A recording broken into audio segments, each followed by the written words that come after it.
are certain issues that people on the left and the right in American politics will never discuss. And the reason they won't discuss them is because they agree mutually. The Democrats and the Republicans agree on something, so they don't want to talk about it in public debate because it reveals the fact that they're basically the same. They only talk about things on which they disagree. Turns out that the things on which they agree are the most important things. The things in which they disagree are relatively minor. We need to understand that we have been artificially divided for far too long. The global elites have divided us into Democrat and Republican, left and right, conservative and liberal. They have divided us with hot-button issues like abortion and gay rights and gun control and prayer in schools. And by doing so, they have given us, the electorate, the illusion that we have a choice. When in reality, both the Republican and Democratic parties are owned by the same global elites. And on issues that matter to those global elites, they act as one. By the time you go to the polls and you put your pencil mark on the paper or punch the lever, whatever you do, the decisions are already made. The candidates have already been selected. And the work goes on there, is who selects the candidates that the people vote for? Who frames the issues that the people vote for? Voting is nothing. It's all done before that stage. This left-right paradigm is a political ploy. It works very well for those who know what they're doing. We find that the Republican Party and the Democrat Party both are pretty much in the hands of a relatively small group of people with a membership of about 4,000. It's called the Council on Foreign Relations. These are the people that are really pulling the strings in both the Republican and the Democrat Party. We get a lot of advice from the council, so this will mean I won't have as far to go to be told what we should be doing and how we should think about the future. People like Hillary Clinton know, even at that elevated position, Hillary Clinton, you'd say, was one of the big movers and shakers. Compared to the Council on Foreign Relations, she's not. She's a small fish. And she knows that she's got to get the approval of the CFR. I had a friend, Nick Rockefeller, who was one of the Rockefeller family. The ultimate goal that these people have in mind is to create a one-world government. And this is getting me straight from Rockefeller himself. This is what they want to accomplish. Not just any world government, but a world government based on the model of collectivism. In other words, big, powerful, centralized world government. If it were a world government based on the principles of freedom and freedom of choice, freedom of culture, low intervention, if no intervention in the lives of normal human beings, it might be a wonderful thing, but that's not the kind of world government the left and the right have in mind. They're talking about total world government with all major decisions being made at the top and people at the bottom being peasants, basically, in a high-tech feudalism. In a brief video introduced by the United Nations Secretary General Boutros Boutros-Ghali and containing some exceptional footage, the connection between the United Nations, New York City, and the Rockefeller Foundation is clearly drawn. The future of this country and the lives of our children and our children's children are interwoven with the success of the United Nations. In it lies the hope of the people of the world. My father considers it a privilege to have had a part in the development of its permanent home. I'm glad to hand you, Mr. Lee, my father's check. Thank you, Mr. Rockefeller. For every single department of government you have on a federal, local, county, state, provincial level, the United Nations had an equivalent department to deal with everything. It was already set up, in fact, to be global government. H.G. Wells said at the League of Nations, which was the embryo for the United Nations, he said, this is the nucleus of the world's governments.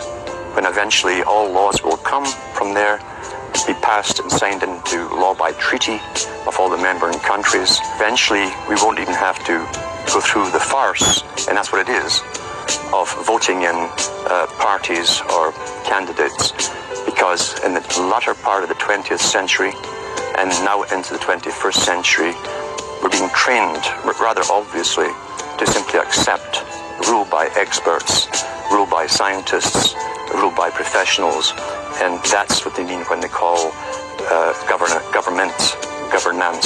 2009 is also the first year of global governance with the establishment of the G20 in the middle of the financial crisis. The climate conference in Copenhagen is another step towards the global management of our planet.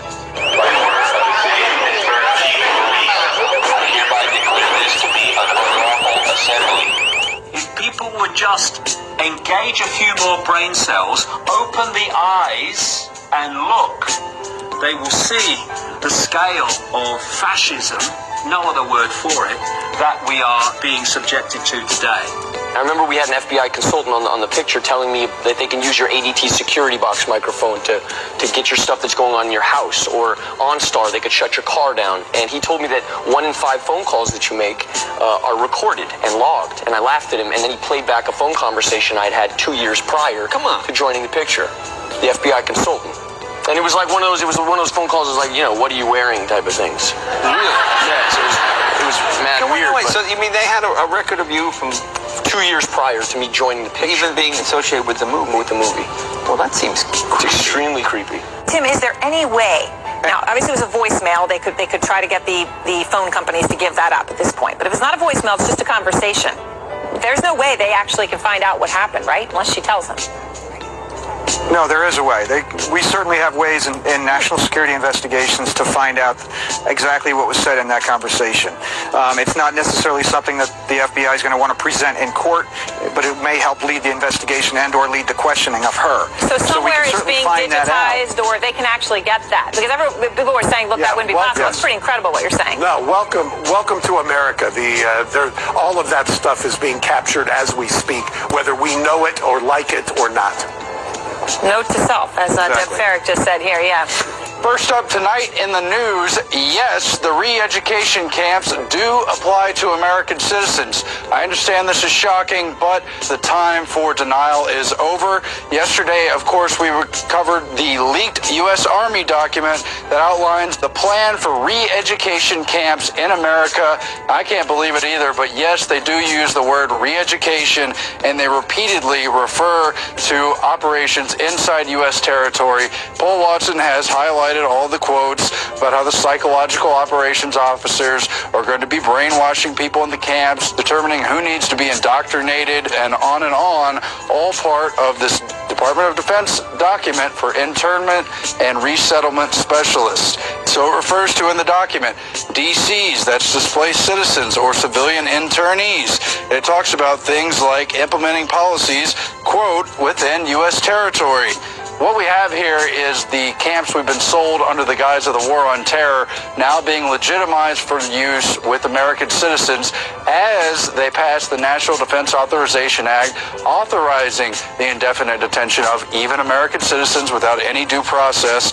This is a slippery slide into tyranny, and these detainment camps are, of course, the end of the road for anything we can consider to be freedom. It's based on North Korean models, Soviet Gulag models, Nazi concentration camp models, and more, and they're really looking to bring it here. I have 2 words for you: predator drones. You will never see it coming.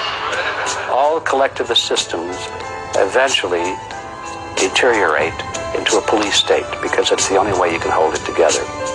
My friendship with Nick Rockefeller was one where we expressed ideas to each other and thoughts and philosophies, and he wanted me to become part of what they were doing, and for me to become a member of the CFR. And I said, what's the point of all this? You have all the money in the world you need. You have all the power you need. What's the point? You know, what's the end goal? And he said the end goal was to get everybody chipped, to control the whole society, to have the elite people controlling the world. They talked about Pat running for president, and if he did that, I would be very supportive. But he'd have to shake a label that gets assigned to people like Pat who run for the presidency, and that is that he's a tool of the rich. I personally like that very much.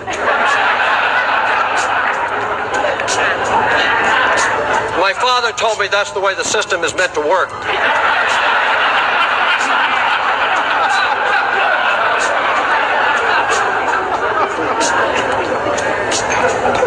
You know, I think Pat's coming quickly. Soon, I think he's going to be in a position for the Trilateral Commission. And if he shows promise beyond that, there's Bilderberg.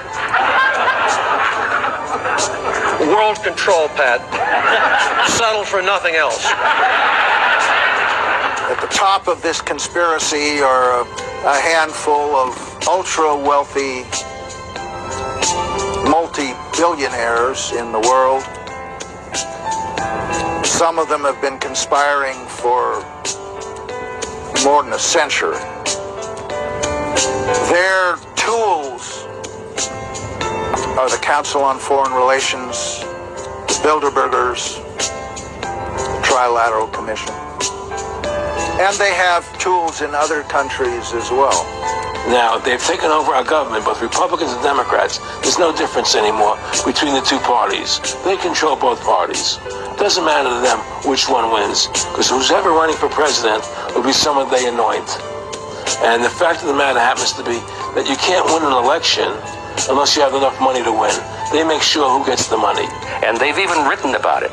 There's a fellow by the name of Carol Quigley, and he wrote several books about this group of people and their origins and their roots coming from Europe and England in particular. And he comes to a very interesting point in one of his books where he says, okay, this is the way the real world is. He said, how is it that we collectivists, we elitists, how can we rule the world when at the same time we want to let the average person think that they're living in a, quote, democracy? And he answers the question brilliantly. He said, this is very simple.